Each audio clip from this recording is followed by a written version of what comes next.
Now, if you're taking notes in your program, here's what I want you to remember, that success can lead to sin. Sometimes the most tragic fall happens after the biggest blessing.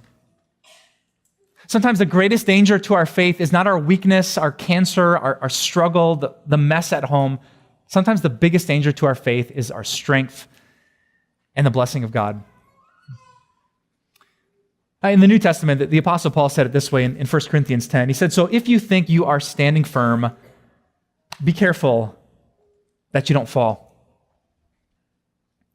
When I was a brand new pastor, I became the pastor of about a 20-year-old girl who shall remain unnamed. This girl grew up with a ton of Jesus. She came from a Christian home. Her parents brought her to church Sunday after Sunday.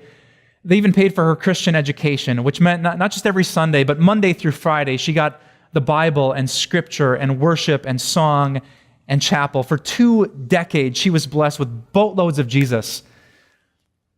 But when I showed up to be her pastor, I rarely saw her.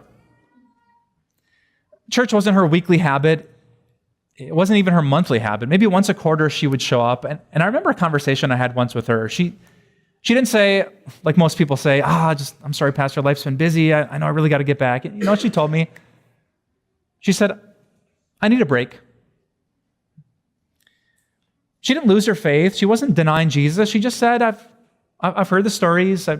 I kind of know the big idea. My faith's going to be fine. I just need a little break. Now, I'm not sure if any of you are like me. I say really, really, really smart things in my head after conversations are over. Right? I think I just looked at her like an idiot, not quite knowing what to say in the moment, but I wish I could have that conversation again, because you know what I'd say? Before you decide about church, I want you to interview a married couple. And I want you to ask that couple if tomorrow's love can be based on last year's effort. I want you to ask them if they were really serving each other and loving each other well 10 years ago, if that makes a bigger impact on today than last night.